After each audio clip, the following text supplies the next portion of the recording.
Good morning all of you. मैं Prince Kumar. अभी आप लोग देख रहे हैं स्टडी सेंटर 247। तो आज मैं उन 5000 प्रश्नों की श्रृंखला को आगे बढ़ा रहा हूं।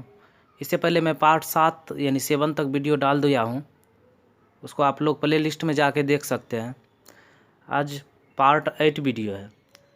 पराध्वनि विमान डैश नामक एक प्रघाती तरंग पैदा करते हैं। तो पराध्वनि विमान ध्वनि बूम नामक एक प्रघाती तरंग पैदा करते हैं। आज ये बिल्कुल साइंस का क्वेश्चन होगा, जीएस का।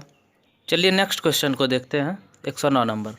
ध्वनि तरंगों में निम्न में से कौन सी घटना घटित नहीं हो सकती है?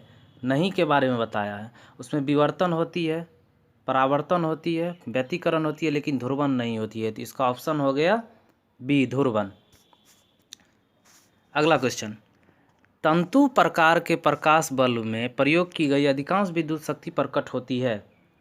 तंतु प्रकार के प्रकाश बल्ब में प्रयोग की गई अधिकांश विद्युत शक्ति जो प्रकट होती है दृश्य प्रकाश के रूप में प्रकट होती है। इस सब के रूप में पराबैंगनी, अवरक्त, प्रतिदीप्त इसके रूप में प्रकट नहीं होती है, और दृश्य प्रकाश के रूप में प्रकट होती है। चलिए नेक्स्ट क्वेश्चन को देखते हैं। और 111 नंबर क्वेश्चन। निम्न में से किसका ध्वनि के वेग पर कोई प्रभाव नहीं पड़ता? ध्वनि के वेग पर कोई प्रभाव नहीं पड़ता। तो ध्वनि के वेग पे जो है दाब का कोई प्रभाव नहीं पड़ता है। चलिए नेक्स्ट क्वेश्चन को देखते हैं। खुले पाइप से वायु धमन किसका उदाहरण है? खुले पाइप से वायु धमन किसका उदाहरण? तो वो समदाबी प्रक्रिया का उदाहरण है। अभी आप लोग देख रहे हैं स्टडी सेंटर 247। आप लोग को अगर ये वीडियो अच्छा लग रहा है तो आप लोग लाइक, कमेंट, शेयर जरूर करें। चलिए नेक्स्ट क्वेश्चन था, ध्वनि नहीं गुजर सकती है।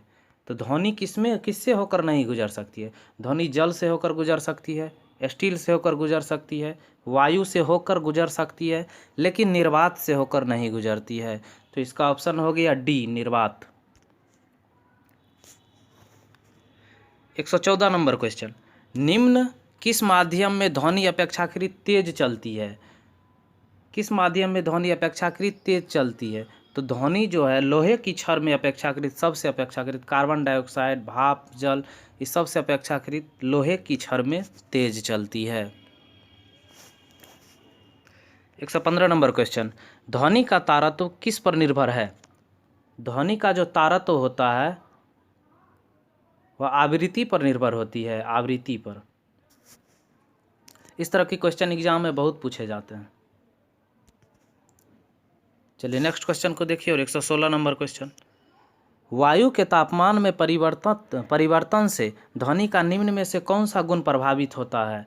जब वायु के तापमान में परिवर्तन होता है तो ध्वनि का इनमें से कौन सा गुण प्रभावित होता है?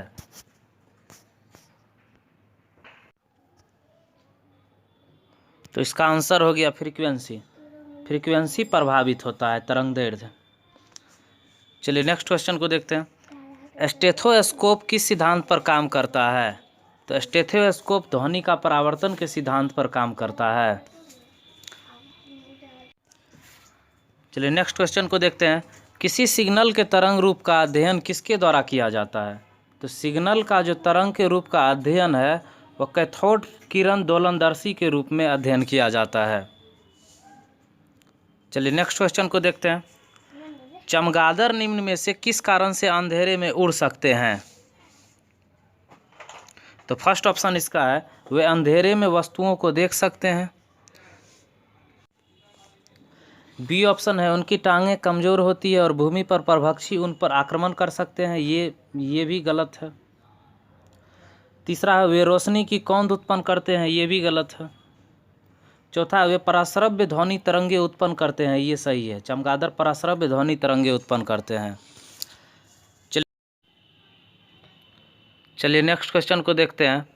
शिकार परभक्षियों या बाधाओं का पता लगाने के लिए चमगादड़ अथवा डॉल्फिन किस परिघटना का प्रयोग करते हैं?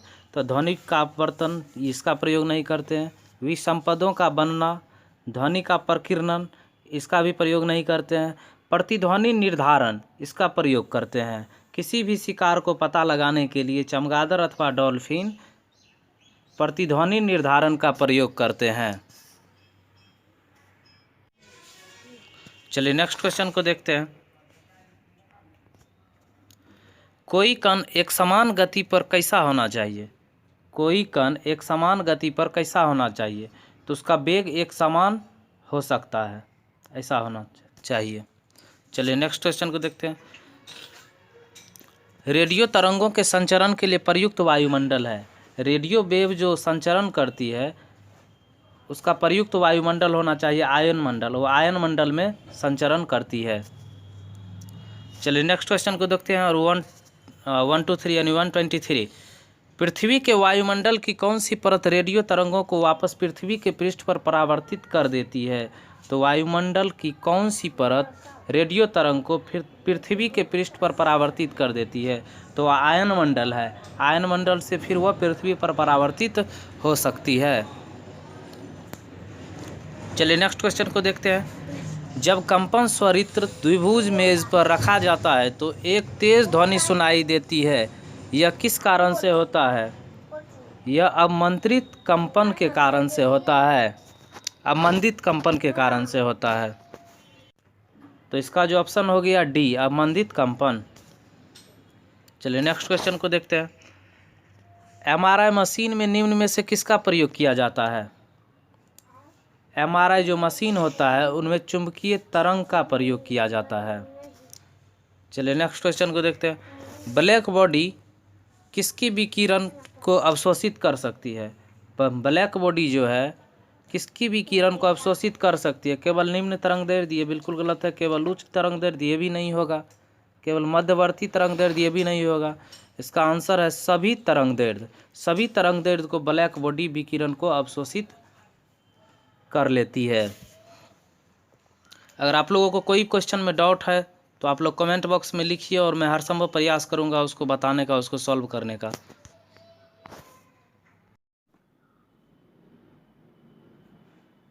अगर आप लोगों को ये वीडियो अच्छा लगा तो आप लोग लाइक कमेंट कर सकते हैं और आशा करता हूँ आप लोग सब्सक्राइब कर चुके होंगे और बेल आइकन दबा लीजिएगा। जो नेक्स्ट वीडियो डालेंगे तो फर्स्ट नोटिफिकेशन आपको मिले, नोटिफिकेशन पहुँच जाए, जो आप लोग को पता चले जो वीडियो डाल दिए हैं। तो चलिए नेक्स्ट वीडियो में मिलते हैं, तब तक के लिए जय हिंद।